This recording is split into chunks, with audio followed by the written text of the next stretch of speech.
अभी तक हम लोग पढ़ चुके हैं बोर एटॉमिक मॉडल, और जो आज हम लोग पढ़ने वाले हैं वो है modern atomic model,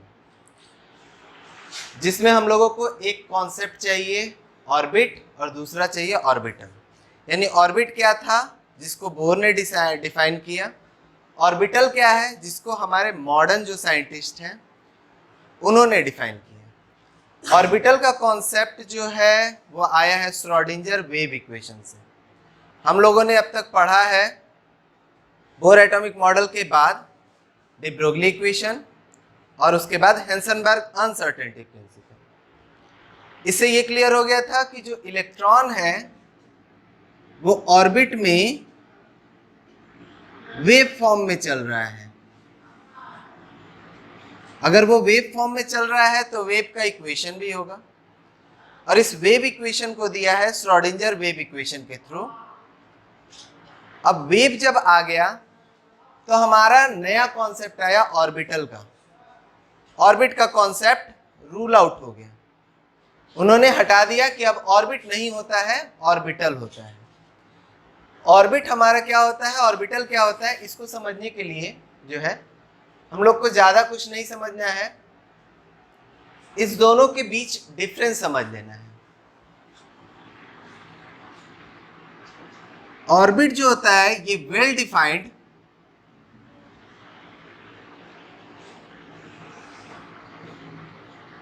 circular region है। कोई भी ऑर्बिट जो होता है वो वेल डिफाइंड सर्कुलर रीजन है। ऑर्बिटल जो होता है region where probability of finding an electron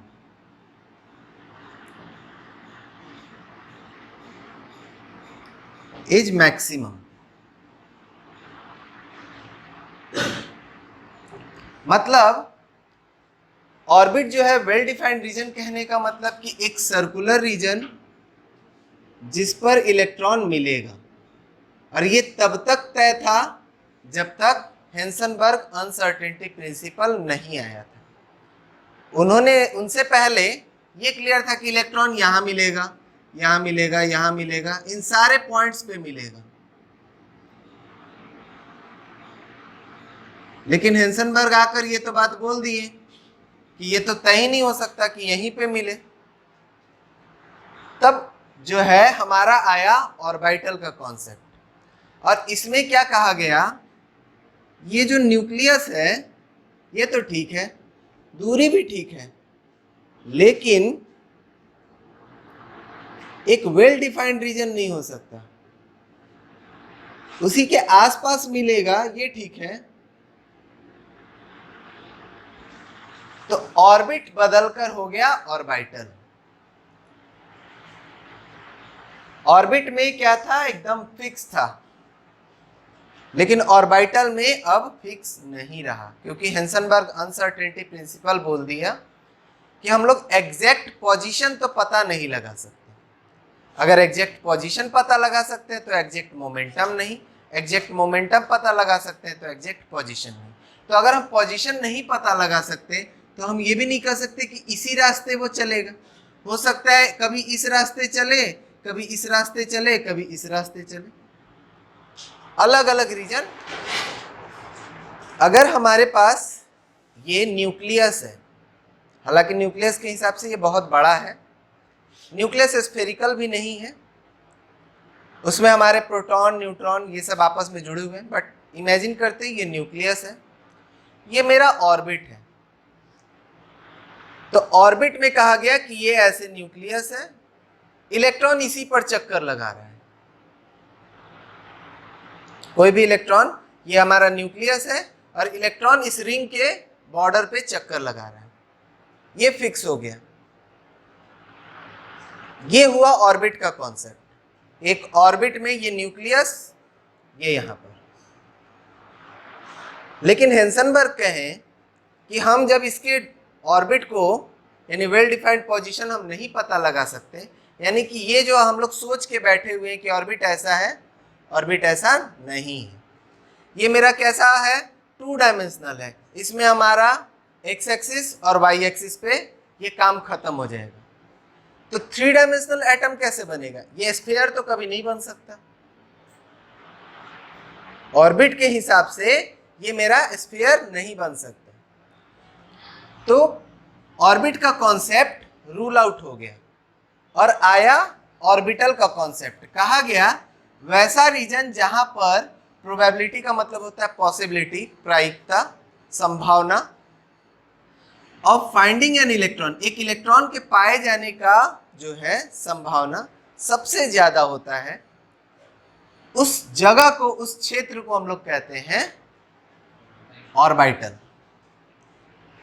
तो अब ये ऑर्बिट का कॉन्सेप्ट रूल आउट हो गया, यानी कि अब इलेक्ट्रॉन इस पे नहीं मिलेगा। और ये भी तय था कि इससे इसका दूरी नहीं बदलना चाहिए, ये दूरी सही सेम रहेगा, क्योंकि हम लोग ये क्वांटम थ्योरी तो नहीं बदल सकते, प्लैंक्स क्वांटम थ्योरी है ना। उसके बाद उसका यूज करके बोर ने जो पता लगाया कि एक इलेक्ट्रॉन इसमें रहेगा, इसके बाद दूसरे ऑर्बिट, उसके बाद तीसरे ऑर्बिट, उसके बाद चौथे ऑर्बिट, तो ये कॉन्सेप्ट भी नहीं हटना चाहिए। पर ये कॉन्सेप्ट हट सकता है कि इलेक्ट्रॉन इसी पर पाया जाएगा, ये दूरी फिक्स रहेगा, लेकिन इसी रास्ते चलेगा, ये फिक्स नहीं रहेगा।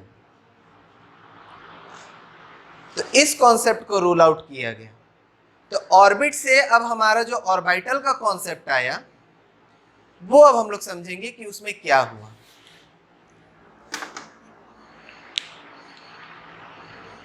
मान लेते हैं ये हमारा रेडियस है, फर्स्ट ऑर्बिट का रेडियस, ये हमारा न्यूक्लियस है, ठीक है, ऐसे।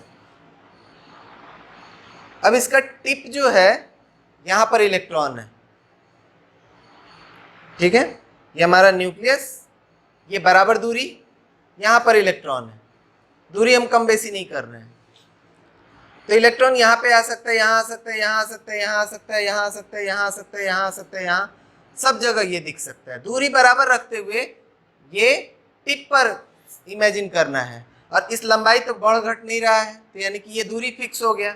न्यूक्लियस अपने जगह पर, टिप पर इलेक्ट्रॉन है, इलेक्ट्रॉन यहाँ पर है, यहाँ पर है, यहाँ पर है, यहाँ पर है, यहाँ पर है, यहाँ पर, इस तरह करते हुए इलेक्ट्रॉन दूरी बराबर रखते हुए अलग अलग ओरिएंटेशन शो करते हुए अब स्फीयर बना ले रहे हैं। अब पहले क्या था, पहले ऐसे ही चलेंगे, तो ये ऑर्बिट था, लेकिन अब ऑर्बिटल हो गया। यहां से ये आएगा, यहां आएगा, यहां आएगा, ये कहीं पर भी आ सकता है, लेकिन ये दूरी को मेंटेन करके चलेगा। तो ये था हमारा ऑर्बिटल का कॉन्सेप्ट, इसकी वजह से मेरा ऐसा वेल डिफाइंड रीजन हुआ। ये जो वेल डिफाइंड रीजन है, ये 3 डायमेंशनल है, स्फेरिकल शेप है। देखने में ये और ये 2 डायमेंशनल नहीं है, लेकिन बोर एटॉमिक मॉडल में ये 2 डायमेंशनल था, ऑर्बिट था, वेल डिफाइंड सर्कुलर रीजन है, और सर्किल एक 2 डायमेंशनल फिगर है, लेकिन ऑर्बिटल एक जो है स्फेरिकल रीजन है। ये हमारा जरूरी नहीं है कि स्फेरिकल हो, सारे ऑर्बिटल का शेप अलग अलग है, तो इसलिए ये 3 डायमेंशनल ऑर्बिटल जो है वो 3 डायमेंशनल है। स्फेरिकल होता है, स्फेरिकल के अलावा भी फिगर्स होते हैं जो अभी हम लोग डिस्कस करेंगे। तो ऑर्बिटल में हमारा एक ऐसा रीजन है जो 3 डायमेंशनल है, ऑर्बिट में एक ऐसा रीजन है जो सर्कुलर है, वो 2 डायमेंशनल है।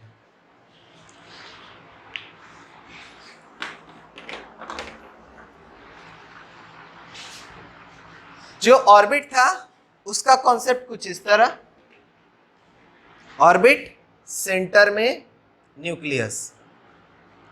लेकिन जब इसको ऑर्बिटल का कॉन्सेप्ट दिया गया तो क्या आया, ये एक स्फीयर जिसके बीच में है न्यूक्लियस, ये मेरा फर्स्ट ऑर्बिट है, जिसके सेंटर में हमारा न्यूक्लियस ऐसे बैठा हुआ है और इलेक्ट्रॉन इसका चक्कर लगा रहा है। और इलेक्ट्रॉन कहाँ चक्कर लगा रहा है, व्हाइट वाले पोर्शन पे चक्कर नहीं लगा रहा है, चक्कर लगा रहा है येलो वाले पोर्शन पे। तो येलो वाले पोर्शन पे कभी वो यहाँ है, कभी यहाँ, कभी यहाँ, कभी यहाँ, कभी यहाँ, उसका पोजीशन फिक्स नहीं है कहां पर जाएगा। लेकिन अगर हम लोग ये देखें दूरी, न्यूक्लियस से दूरी, तो इस पॉइंट का दूरी भी न्यूक्लियस से वही, इस पॉइंट का दूरी भी वही, इस पॉइंट का भी दूरी वही, व्हाइट वाले पोर्शन पे नहीं है। तो वेल डिफाइंड रीजन जो था पहले था, अब प्रोबेबिलिटी है, जहां पर इलेक्ट्रॉन पाए जाने की संभावना सबसे ज्यादा होगी उसको बोलेंगे ऑर्बिटल। तो ये मेरा बना ऑर्बिटल, पहला ऑर्बिटल। हाइड्रोजन एटम ये है, ये पूरा हाइड्रोजन एटम है। इसमें समझना कहाँ क्या है, बीच में एक प्रोटॉन, बहुत बड़ा है पर इसको एकदम छोटा समझ लो, जो साइकिल वगैरह में छोटा सा होता है ना, डाला जाता है गोली, ठीक है, वो समझ लो बीच में है। उससे भी छोटा अगर कोई वैसा स्फेरिकल चीज जानते हो उसको समझ लो यहाँ पर है, और इलेक्ट्रॉन चक्कर लगा रहा है। और ये जो व्हाइट वाला पोर्शन है वो पूरा खाली है, एम्प्टी। और कहा गया, वही कहा गया कि एटम इज 99.99% एम्प्टी है। तो ये व्हाइट वाला पोर्शन पूरा एम्प्टी है। यहाँ पर जितना छोटा न्यूक्लियस रख सकते हो रख लो। एक इलेक्ट्रॉन जो है वो इसका 1840वां हिस्सा है, इस न्यूक्लियस का 1840वां हिस्सा है, तो बहुत छोटा है। और इलेक्ट्रॉन कहाँ पर है, तो ये जो पूरा येलो पोर्शन दिख रहा है बस उसी पर है, यहाँ यहाँ यहाँ यहाँ चक्कर लगा रहा है, ठीक है। और चक्कर लगाने के लिए वो वेव नेचर यूज कर रहा है, ऐसे अलग अलग दूरी देखो। हर किसी का सेंटर से सरफेस ऑफ स्फीयर पे रेडियस तो बराबर रहेगा, सेंटर से सरफेस पर है तो दूरी बराबर, तो दूरी वाला कॉन्सेप्ट भी सही हो गया। डी ब्रोगली इक्वेशन बोले वेव नेचर होता है, वो भी कॉन्सेप्ट सही हो गया। हेंसनबर्ग बोले अनसर्टेनिटी प्रिंसिपल, वो भी कॉन्सेप्ट इस पे लग गया। तो कोई भी कॉन्सेप्ट इसमें छूट नहीं रहा। तो ये हमारा हो गया पूरा हाइड्रोजन एटम इसी तरह का है, जिसके बीच में न्यूक्लियस, और ये मेरा पहला ऑर्बिट कहो या पहला ऑर्बिटल कहो, ये है। इसका शेप जो है स्फेरिकल शेप है, ठीक है। तो इस शेप के बारे में जो पता चला वो चला पता श्रोडिंगर वेव इक्वेशन से। श्रोडिंगर वेव इक्वेशन एक बहुत कॉम्प्लेक्स इक्वेशन जिसको सॉल्व करना वगैरह जो है वो पढ़ना है हायर स्टडीज में, हम लोगों को अभी नहीं पढ़ना है उसको सॉल्व करना। पर इतना मान लेते हैं कि जो भाई इतने बड़े साइंटिस्ट हैं उन्होंने एक इक्वेशन दिया, उन्होंने इसके वेव का इक्वेशन दिया है, उस वेव की इक्वेशन को सॉल्व करके इसका शेप तैयार किया गया, और वो जो शेप आया है वो है स्फेरिकल शेप। तो पहला जो ऑर्बिट है उसमें जो ऑर्बिटल है उसका शेप है स्फेरिकल, ठीक है। नोट लिख लेना, N orbital can have maximum 2 electrons. एक ऑर्बिटल जो होगा उसमें 2 इलेक्ट्रॉन से ज्यादा नहीं हो सकता, मैक्सिमम 2 ही इलेक्ट्रॉन होगा।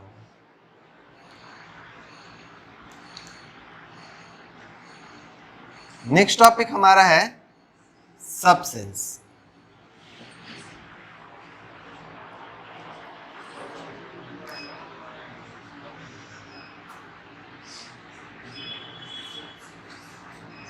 Subcells are the different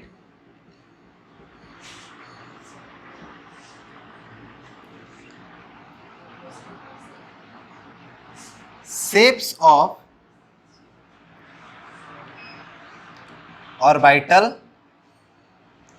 जो ऑर्बिटल्स हैं उनके डिफरेंट शेप्स हैं।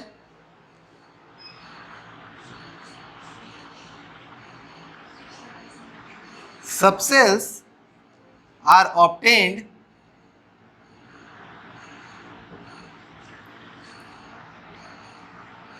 from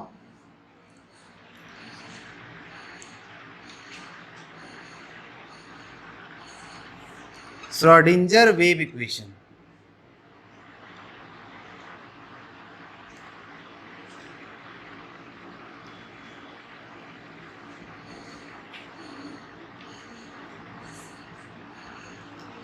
सबसेल्स के साथ साथ ऑर्बिटल भी यहाँ कर लेंगे। ऑर्बिटल का कॉन्सेप्ट एक्चुअली आया, ऑर्बिटल को कंबाइन करके बनाया गया सबसेल। सबसेल बस समझने के लिए है कि ऑर्बिटल के कितने शेप पॉसिबल हैं, किस किस ऑर्बिट में कितने कितने तरह के सबसेल्स हो सकते हैं।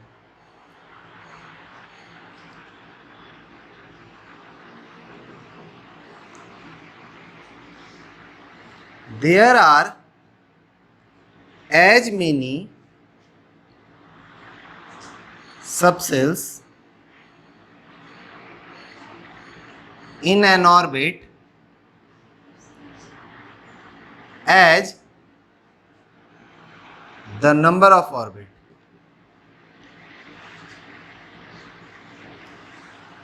एक ऑर्बिट में उतने ही सबसेल्स हो सकते हैं जितना उस ऑर्बिट का नंबर होगा।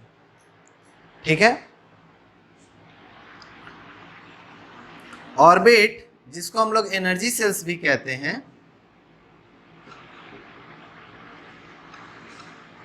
जिसका अगर n का वैल्यू 1 हो तो हम लोग बोलते हैं k सेल। इसमें हमारा सबसेल एक होगा, एक ऑर्बिट है एक सबसेल। ये जो सबसेल होगा वो होता है s सबसेल।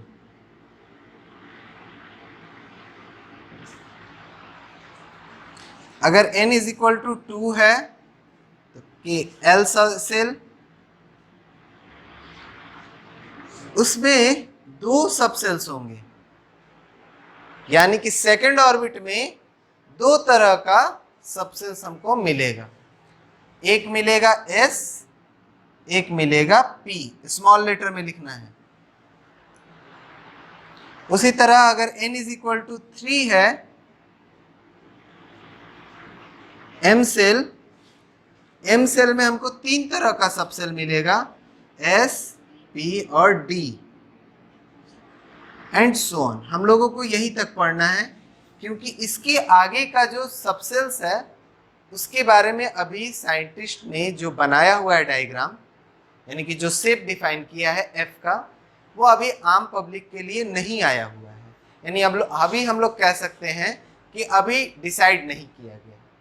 डिसाइड हो चुका है पर वो आम पब्लिक में जो है सर्कुलेट नहीं किया गया है। तो हम लोग यही मानेंगे कि अभी तक उस शेप को बनाया नहीं गया है कि f ऑर्बिटल, f सबसेल का शेप क्या होगा, ये अभी क्लियर नहीं है, हायर स्टडीज में है ये। तो हम लोगों का s, p और d तक ही पढ़ना है। s सबसेल हम लोगों का ऐसा सबसेल है जिसका शेप स्फेरिकल है।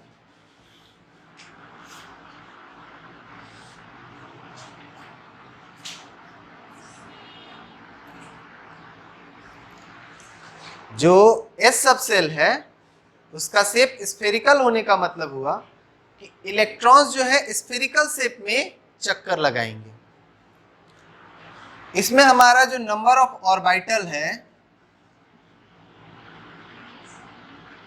वो है 1। समझना है क्या? ये हमारा एक स्फीयर है, इस स्फीयर का कोई और ओरिएंटेशन हो सकता है, मतलब ऐसे घुमाने पर ये बदल गया, ऐसे घुमा दिए बदल गया। ये हर तरफ से एक जैसा है, इसीलिए इसमें और कोई भी ऑर्बिटल नहीं है। एस सबसेल में और कोई भी ऑर्बिटल नहीं है, सिर्फ एक ही ऑर्बिटल है, एक ही सबसेल और एक ही orbital. The total electron in S subshell ये हमारा हो गया 2। कैसे? S सबसेल में एक ऑर्बिटल और एक ऑर्बिटल में 2 इलेक्ट्रॉन मैक्सिमम। तो S सबसेल में टोटल मेरा 2 इलेक्ट्रॉन। इसका जो शेप है वो है मेरा स्फेरिकल।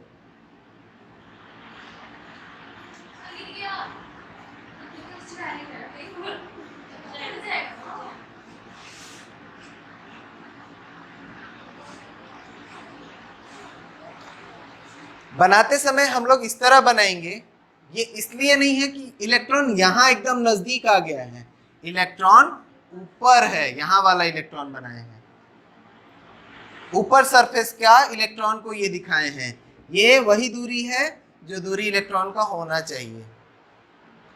तो इसको ये नहीं समझना है कि हम इलेक्ट्रॉन को बिल्कुल न्यूक्लियस के नजदीक ला दिए हैं, न्यूक्लियस के नजदीक नहीं आया है इलेक्ट्रॉन। यहाँ वाला इलेक्ट्रॉन जब बनाएंगे तो ऐसा ही ना बनेगा। जो सेकंड हमारा सबसेल है वो है पी सबसेल। इसका जो शेप है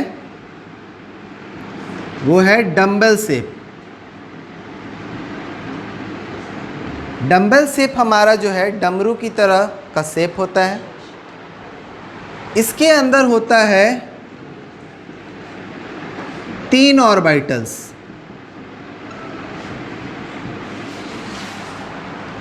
अब 3 ऑर्बिटल हो गया तो टोटल नंबर ऑफ इलेक्ट्रॉन्स हो गए 6।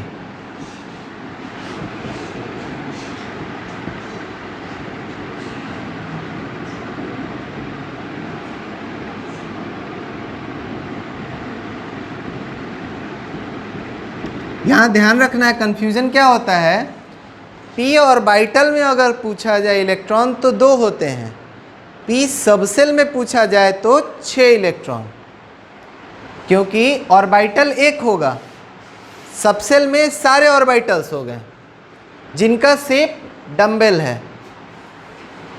ठीक है, ये शेप जो होता है ये डम्बल शेप है।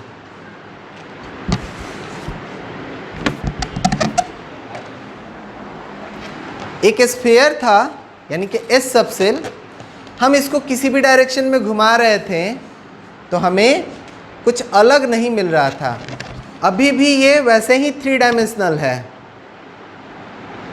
ठीक है, X axis, Y axis, Z axis, घुमा दिए तो भी वही चीज़ है, उतना ही चीज़, उतना ही डेटा मिल रहा है एक्स वाई जेड में। अब हम लोग इस पे बात करते हैं।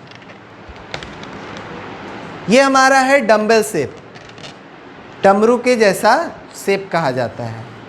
इसमें इसको कहते हैं जो इलेक्ट्रॉन ऊपर है, यहाँ पर है हमारा न्यूक्लियस, ये जो बीच में है ये है हमारा न्यूक्लियस।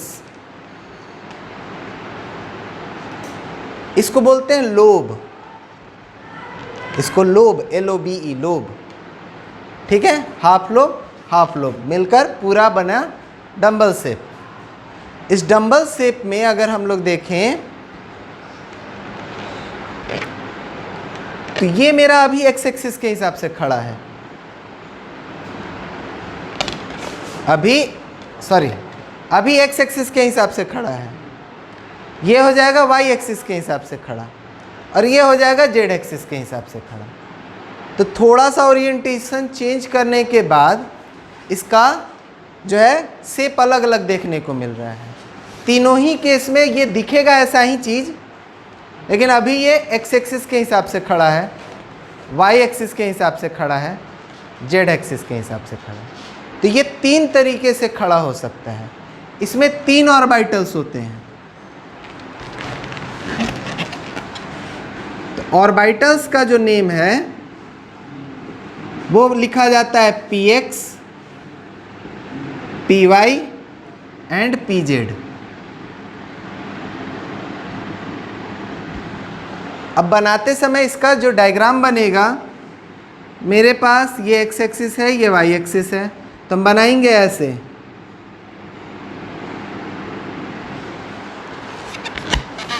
इसको बनाना हुआ तो ऐसे बनाना है। ये है ये 3 डायमेंशनल शेप, लेकिन बोर्ड वगैरह पे या कॉपी पे बनाना है तो हम 2 डायमेंशनल ही बना सकते हैं, 3 डायमेंशनल नहीं बनाएंगे। तो इसका मतलब हमको ये समझना है कि इलेक्ट्रॉन ऐसे ऐसे चक्कर नहीं लगा रहा है। इलेक्ट्रॉन कैसे चक्कर लगा रहा है, इलेक्ट्रॉन कभी यहाँ है, कभी यहाँ है, कभी यहाँ है, यहाँ, एक बार इसमें करके इस पूरे जगह को भर रहा है। अब अगर हमारा इसको भरने का स्पीड 1 सेकंड में 60 बार है, ठीक है, हम 1 सेकंड में मान ले रहे हैं कि 60 बार कर रहे हैं, तो इलेक्ट्रॉन का स्पीड 2.19 इंटू 10⁶ से भी ज़्यादा है, तो कितना तेज़ी से इस जगह को भर देगा। तो ये 3 डायमेंशनल शेप तैयार रहता है कंटिन्यू 24/7, यानी कि जब से एटम बना हुआ है ये शेप बना हुआ है और मेंटेन है। और इलेक्ट्रॉन यहाँ से यहाँ कर रहा है, एक बार इसमें, एक बार इसमें, एक बार इसमें, एक बार इसमें, इस तरह करते हुए हमारा ये सारा रीजन, सरफेस रीजन समझना है, बीच में नहीं घुस रहा है, सरफेस पर जितने जितने, तो ये सारे जगह पर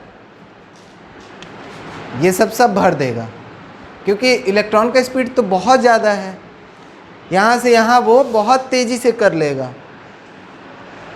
और इस दौरान ये सब जगह भर जाएगा और ये बन जाएगा उसका एक इलेक्ट्रॉन अकेले, और 2 इलेक्ट्रॉन भी मिलकर इस ऑर्बिटल को बना सकते हैं। एक इलेक्ट्रॉन होगा तो अकेले अकेले इधर इधर करेगा, 2 इलेक्ट्रॉन होगा तो एक जब इसमें जाएगा तो दूसरा वाला इसमें आ जाएगा, इसमें जाएगा दूसरा वाला इसमें, ये इसमें रोटेट करते रहेगा। तीसरे इलेक्ट्रॉन के लिए जगह इसमें नहीं होता, किसी भी ऑर्बिटल में तीसरे इलेक्ट्रॉन के लिए जगह नहीं होता। एक इलेक्ट्रॉन रहेगा तो भी वही काम चलेगा, इसमें इसमें इसमें इसमें इसमें इसमें, और अगर हम लोगों का 2 इलेक्ट्रॉन भी रहेगा तो भी इसमें इसमें इसमें इसमें करते रहेगा। एक इसमें रहेगा तो एक इसमें, एक इसमें से इसमें जाएगा तो दूसरा वाला इसमें वापस आ जाएगा, और ये उतने ही तेजी से होगा। तो इस तरह हमारा p सब सेल तैयार होता है। तो ये मेरा हो गया px, ये हो गया मेरा py। py जब बनेगा तो ऐसा बनेगा, y एक्सिस देखने में बिल्कुल सेम लगेगा, लेकिन ओरिएंटेशन यानी एक्सिस के हिसाब से इसका चक्कर लगाना अलग है। ये हो गया न्यूक्लियस। अब इस न्यूक्लियस में हमारा ये हो गया पहला सब सेल S, ठीक है।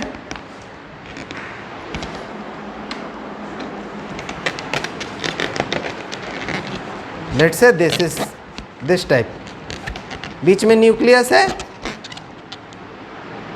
बीच में न्यूक्लियस, पहला S सब सेल, दूसरा इस तरह बनाए हुए हैं।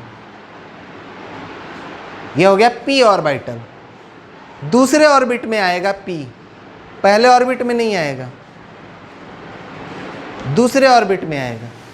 हम लोगों ने पढ़ा जितने ऑर्बिट उतने तरह के सबसेल्स, तो दूसरे ऑर्बिट में p सबसेल आ सकता है, पहले ऑर्बिट में नहीं आएगा।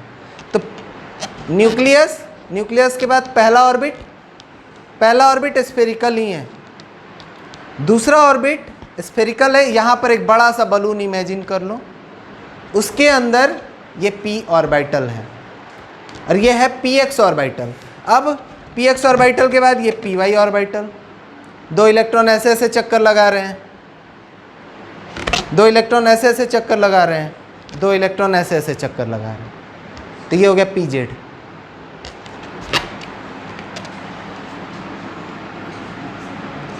इसको pz बनाना है तो हम ऐसे भी बना सकते हैं, यहाँ z लिख देंगे, इसी के जैसा बना सकते हैं लेकिन वहाँ z लिखेंगे, वैसे भी बना सकते हैं।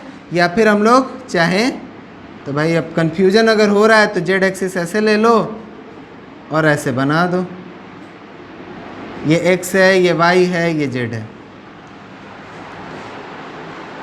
तुम चाहो तो तीनों को इसी के जैसा बना सकते हो, लेकिन x, y और z करके लिख सकते हो। हमारे पास ये 3 एक्सिस है, y, x और z, ये हमने माना है, ये हमारा रेफरेंस है। तुम इसे y कह सकते हो, ऐसा नहीं है, लेकिन ये ध्यान रखना है इसे y कह रहे हैं तो इसे x तो इसे z कहेंगे, पलट गया। अभी हम इसको x कह रहे थे, लो पलट दिए, ये y बन गया, लेकिन हम तो इसका नाम x रखे थे।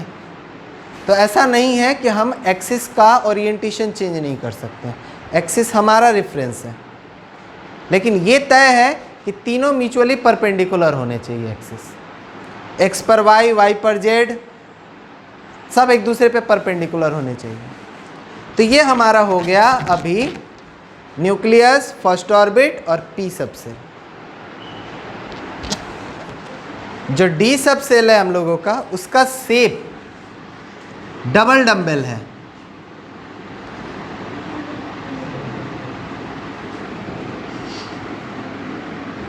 डबल डंबल का मतलब होता है दो बार डमरू, यानी कि इसमें हमारा जो है दो डमरू का शेप आपस में मिलेगा और वो तैयार होगा, बनेगा डी सबसेल। इसमें number of orbitals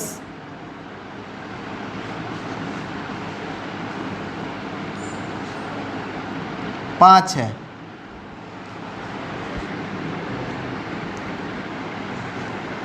D X Y, D Y Z, D Z X, D Z square, D X square minus Y square. ये 5 जो है ऑर्बिटल्स हैं। शेप इसका डबल डंबल होता है, इसमें 5 ऑर्बिटल्स होते हैं। टोटल इलेक्ट्रॉन्स हो गए इन डी सबसेल, एक में 5, एक में 2 इलेक्ट्रॉन और 5 ऑर्बिटल्स हैं, तो हो गया 10 इलेक्ट्रॉन्स। डी सबसेल में टोटल 10 इलेक्ट्रॉन्स।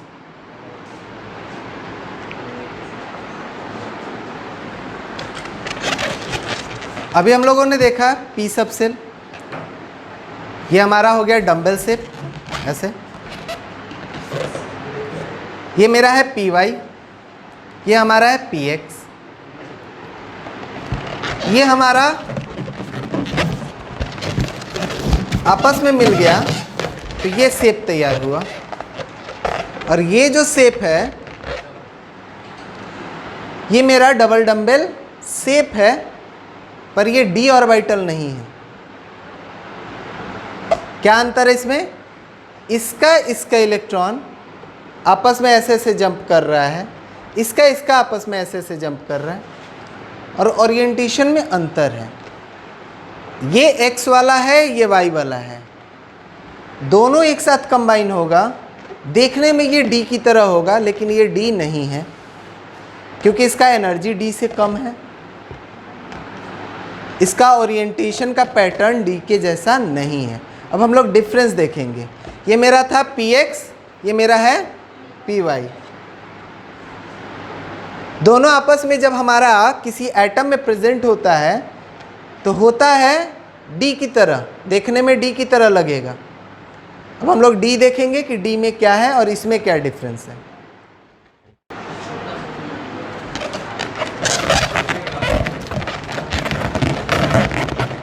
ये है हमारा डी सबसेल, जिसका चारों जो है एक जैसा, एक इलेक्ट्रॉन भी अगर इसमें प्रेजेंट है, एक भी अगर प्रेजेंट है तो वो चारों में घूमेगा। पी वाले में क्या था, इसका इसमें जा रहा था, इसका इसमें जा रहा था, इसका इलेक्ट्रॉन इसमें नहीं जा रहा था। लेकिन डी वाले केस में क्या है कि अगर एक भी इलेक्ट्रॉन प्रेजेंट है वो चारों में घूमेगा, और इस चारों में मिलाकर 2 ही इलेक्ट्रॉन हो सकते हैं।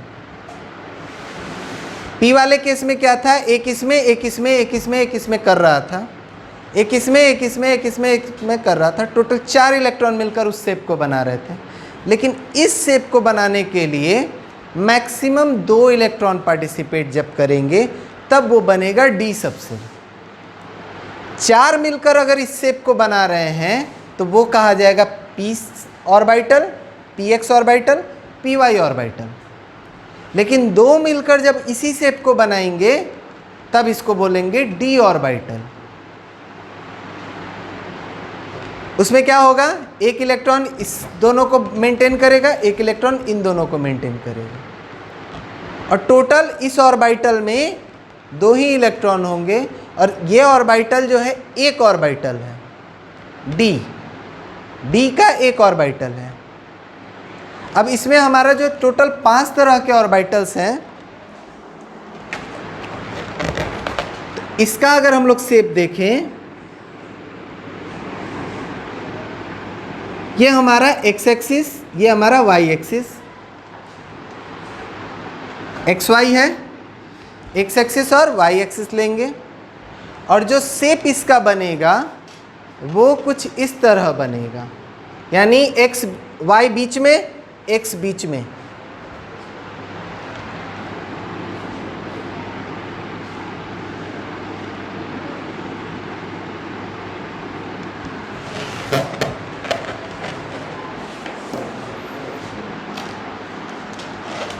मतलब किसी एटम में जिसमें P और D दोनों है,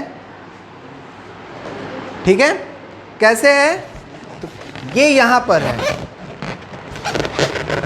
ये वाला ऑर्बिटल यहां पर है बीच में, ये मेरा पी वाई के अबाउट है, ये मेरा इन दोनों के, दोनों एक्सिस के बीच में ऐसे, ये मेरा पी वाई हो गया, ये मेरा पी एक्स हो गया, ये अंदर जाके बैठा हुआ है पूरा, इस तरह है। तो ये मेरा है D X Y axis, X और वाई के बीच में आएगा। उसी तरह जब हम लोग वाई जेड बनाएंगे तो शेप उसका वही रहेगा, ऐसा ही, लेकिन अब वाई जेड है तो वाई और जेड कर दिए, है ये कुछ इस तरह, ऐसे। अभी हमने देखा वो था ऐसे, एक्स वाई, अभी जो मैंने बनाया है वाई जेड, वाई एक्सिस और जेड एक्सिस ऐसे है, लेकिन अब इसको ऐसे बोर्ड पे बनाएंगे तो क्लियर तो कभी होने से रहा, इसीलिए हम लोग बनाएंगे ऐसे ही, लिख देंगे जेड एक्सिस यहाँ पर। अंतर इन दोनों फिगर में यही एक्स और जेड का है, एक्स का मतलब फिगर ऐसा हो गया एक्स वाई, और वाई जेड का फिगर का मतलब हो गया ऐसा। और ये जो फिगर है वो ऐसे नहीं है, ऐसे है।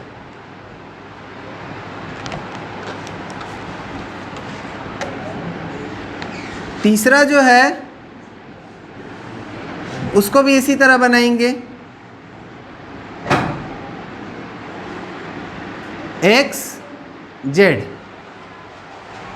जेड एक्स है या एक्स जेड कर लो। अब मेरा जो है ये ऑर्बिटल कुछ इस शेप में है, ऐसे,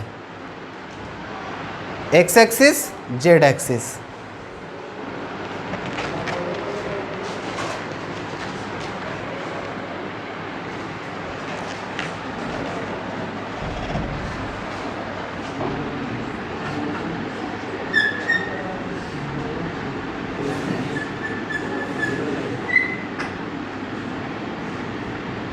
जेड स्क्वायर जो है वो कुछ इस तरह है, यानी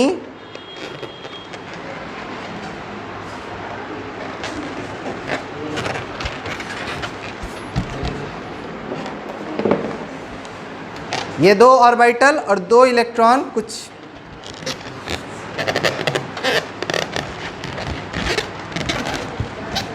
ये बीच में ऐसे, ये शेप ऐसा है।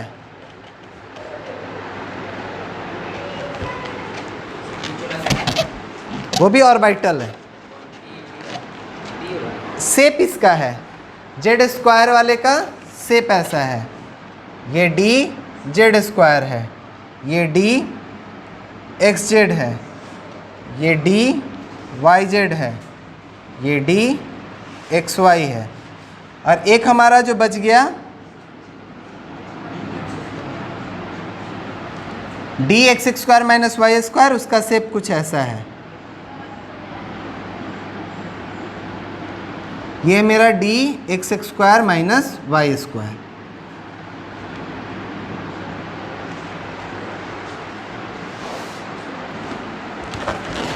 जो हमारा dx² माइनस y² है और ये दोनों देखने में एक जैसा है, लेकिन इसके ओरिएंटेशन में अंतर है।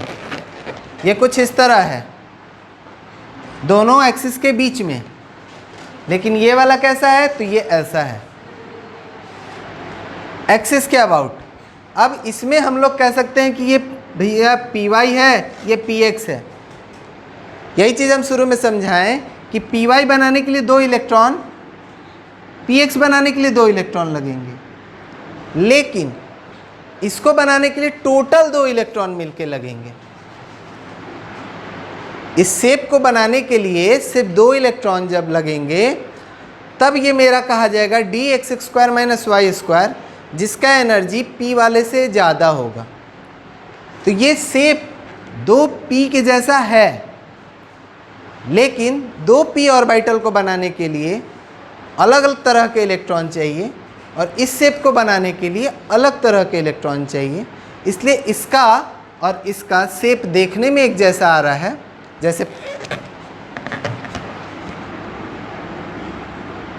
ये हो गया py, ये हो गया px। तो px py आपस में मिलकर और dx² माइनस y² आपस में मिलकर देखने में एक जैसे लग रहे हैं, पर दोनों में काफ़ी डिफरेंस है। डिफरेंस एनर्जी बेसिस पर है, डिफरेंस नंबर ऑफ इलेक्ट्रॉन्स पे है। इस शेप को बनाने के लिए यानी px और py के फॉर्म में 4 इलेक्ट्रॉन चाहिए, लेकिन इस शेप को बनाने के लिए 2 ही इलेक्ट्रॉन चाहिए। 2 इलेक्ट्रॉन मिलकर इस शेप को बनाएंगे, इसलिए ये शेप इससे अलग है। एनर्जी वाइज भी अलग है, नंबर ऑफ इलेक्ट्रॉन वाइज भी अलग है। जो हमारा dz² है वो थोड़ा स्पेशल है। ये हमारा z एक्सिस हम बनाए हैं, तो z एक्सिस हमारा जनरली इस तरह का है। तो इसको बोर्ड पर बनाने के लिए हम लोग ऐसे बनाते हैं और लिख देते हैं ऐसे z एक्सिस ऊपर, ठीक है।